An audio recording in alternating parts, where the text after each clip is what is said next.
Pamela Aguirre.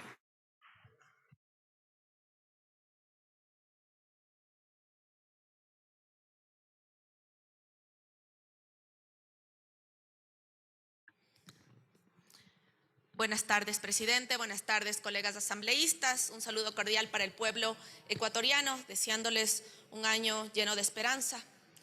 Con profunda tristeza, mi sentimiento de pesar a las familias que han sufrido una ola delincuencial que nos ha quitado a padres, a hermanos, a hijos. Qué dolor. Esperamos que este año las cosas cambien. Desde la Comisión de Fiscalización iniciamos un proceso responsable para conocer qué pasó en el sector eléctrico.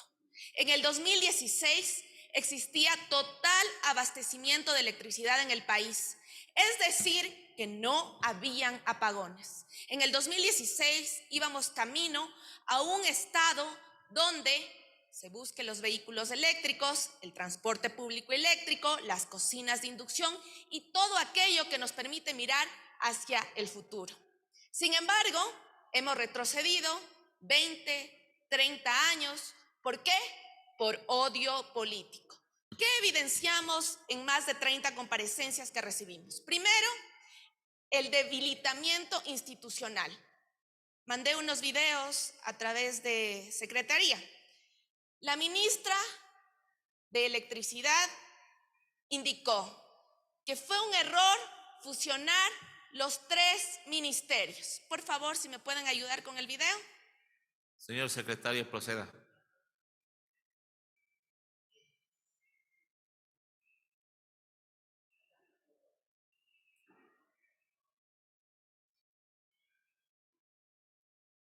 Se me quedaba, y creo que es la más importante, señora presidenta. Es un error haber fusionado los 3 ministerios. Quería empezar por esa y la dejé para el final. Operativamente es ineficiente. Yo podría decir que parte de la pérdida de los recursos y de la toma de decisión que ha habido para los sectores, para los 3 sectores en realidad, ha sido la fusión de los ministerios. Muchas gracias. Se hablaba hasta ahí, por favor. para poder reducir personal, para poder no tener un... Hasta ahí, por favor. De igual manera, la directora de la agencia de control, también mandé un video, dijo que uno de los errores fue fusionar las 3 agencias y que actualmente no existe ni siquiera la posibilidad de tener los vehículos con gasolina para realizar el control. Si por favor, señor presidente, me autoriza. Señor secretario, proceda, por favor. Para una actuación...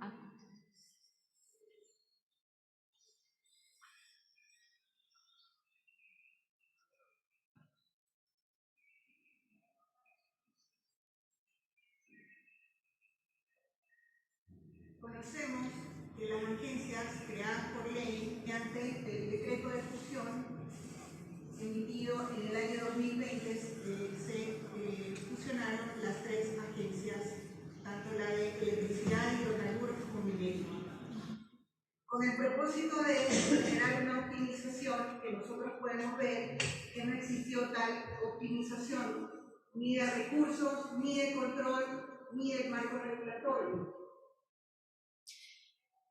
El debilitamiento institucional tiene nombre y apellido: Lenin Moreno y Guillermo Lasso, quienes, contrario a lo que decía la ley, contrario a lo que decía una política pública durante el gobierno de la Revolución Ciudadana, por odio político, decidieron fusionar los 3 ministerios y las 3 agencias, y ahora, sin el control como debería ser, vivimos una crisis terrible. Lo ha dicho la ministra, lo ha dicho la persona de la agencia. Es necesario que estas 3 entidades sean separadas. ¿Lo puede hacer el presidente Noboa por decreto? Sí, lo puede hacer. Sin embargo, también es importante que esto quede establecido en la ley para que nadie se le ocurra volver a golpear la institucionalidad, causando graves daños al país. El segundo tema que hemos evidenciado es la falta de gestión. Existía un plan maestro de electricidad. Ese plan maestro de electricidad tenía que cumplirse conforme lo decía el anexo del Plan Maestro de Electricidad. Al 2023 ya teníamos que tener en funcionamiento Toachi Pilatón, Sabanilla, Masardudas, entre otros. Hasta la fecha no tenemos en funcionamiento esas centrales. El Plan Maestro de Electricidad se dejó de cumplir en el 2018. ¿Por qué? Porque no vieron necesario la generación de energía eléctrica en el país. Toachi Pilatón debía entrar en operación en el 2021. Falta el 10%. Mientras la Revolución Ciudadana cada año inauguraba una hidroeléctrica, en 7 años estos dos gobiernos incapaces no han sido ni siquiera responsables por hacer el 10% de lo que le faltaba a Toachi Pilatón. Sí vemos la diferencia, sí vemos por qué hay crisis, porque no hicieron lo que debían hacer. Pero no solo eso, no cumplieron el Plan Maestro de Electricidad, pero tampoco dieron mantenimiento a los proyectos existentes. En el 2022 solo se hicieron 275 mantenimientos preventivos. Sin embargo, hicieron 1.400 mantenimientos emergentes. ¿Eso qué significa? Que cuando la central térmica o hidroeléctrica ya estaba en peligro, ahí actuaban, perdiendo recursos, perdiendo tiempo y dañando partes de las centrales. Cuando le preguntamos al ministro Santos Alvite que por qué no hizo los mantenimientos, que por qué no cumplió con el plan de electricidad, que dijo que él estaba orgulloso de no haber invertido un centavo en lo público. Y de la misma forma, el viceministro de Electricidad dijo que no había plata ni para comprar una vela. Sin embargo, el plan anual de inversión reporta que tenían 93 millones de dólares y solo ejecutaron el 52%. Es decir, ni siquiera la mitad lo lograron ejecutar para garantizar la energía de los ecuatorianos. Pero no solo eso, se sacaron la plata, sí, ecuatorianos, se sacaron la plata que iba destinada al cumplimiento del Plan Maestro de Electricidad y al cumplimiento de los mantenimientos preventivos, debiéndole a CENEL 13 millones de dólares y a CELEC 196 millones de dólares. Aquí está el oficio pidiéndole al ministro Arosemena que les entregue los recursos para poder hacer los mantenimientos y cumplir el Plan Maestro de Electricidad y obligaciones internacionales. ¿Y saben qué hizo el ministro? No estaba ni enterado. Cuando vino a la comisión, el ministro Arosemena dijo que se enteró de los apagones por redes sociales o por la cadena de televisión. ¿Qué ministro de Finanzas puede ser tan irresponsable de no leer los oficios donde le alertan de manera urgente que tiene que entregar los recursos que son del sector eléctrico? No del ministro, sino del sector eléctrico. Por eso, la ministra actual ha dicho que podían repotenciar el parque nacional, que le costaba 150 millones repotenciar el parque termoeléctrico del Ecuador en lugar de comprar 220 millones a Colombia.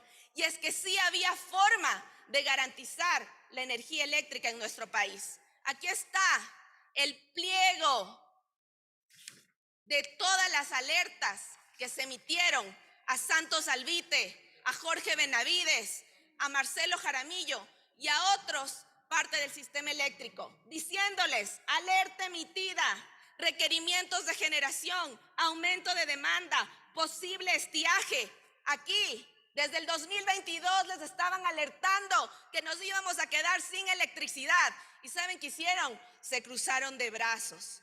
Eso sí, orgullosos de no haber entregado ni $1 al sector público, estaban también orgullosos de haber entregado recursos al sector privado. Tal es así que el ministro Santos Alvite, exministro, dijo en la Comisión de Fiscalización que entregó al sector privado todos los proyectos durante su gestión. 2 días antes, de manera inmediata, con concesión a 25 años, entregó los proyectos al sector privado. Y estos proyectos generan 700 megavatios. ¿Saben cuánto genera Coca-Cola Sinclair? 1.500 megavatios. ven la diferencia cuando se da en lo público una inversión sólida. Por ejemplo, la inversión que necesitaba Toachi Pilatón era tan importante que iba a lograr 902 gigavatios. No se hizo, ni el 10% de terminales hidroeléctricas pudieron cumplirlo. La Contraloría General del Estado Tiene un minuto, compañera asambleísta. La Contraloría General del Estado, en la gestión de control, dice que emitió 99 acciones de control. Ninguna a Santos Albite, ninguna a Marcelo Jaramillo, ninguna a los verdaderos responsables de esta crisis. Yo quiero hacer un énfasis, lo que nos mantiene con electricidad aquí en el Pleno de la Asamblea Nacional y en todo el Ecuador. Si es que no fuera por Coca-Cola Sinclair, tuviéramos 9 horas de apagones diarios. Actualmente, Coca-Cola Sinclair, escúchenme bien, ha generado 43.571 millones de kilovatios. Eso significa 2 años de electricidad para todo el país. 2 años de la electricidad que necesita el Ecuador lo generó Coca-Cola Sinclair, que no es un elefante blanco, que cada uno de nosotros estamos disfrutando de esa obra construida con recursos públicos. Ahorró millones de dólares en importación de energía y actualmente está generando un récord diario de 1.500 megavatios hora. A diferencia de los 700 megavatios que algún día parecería que vamos a ver del sector privado. Por eso, presidente Noboa, usted tiene la decisión de resolver sobre la entrega de Coca-Cola Sinclair. Ecuador no se puede quedar sin esa importante obra de energía. Únicamente, señor presidente, nosotros hemos mandado observaciones a la comisión. Esta ley no va a privatizar porque no lo permitiremos. La Revolución Ciudadana está en contra de las privatizaciones. La ley tiene que garantizar el servicio público eléctrico. Esta ley no va a aumentar las tarifas porque nosotros desde la Revolución Ciudadana siempre vamos a garantizar el derecho de los más pobres a tener los servicios básicos, entre ellas la electricidad.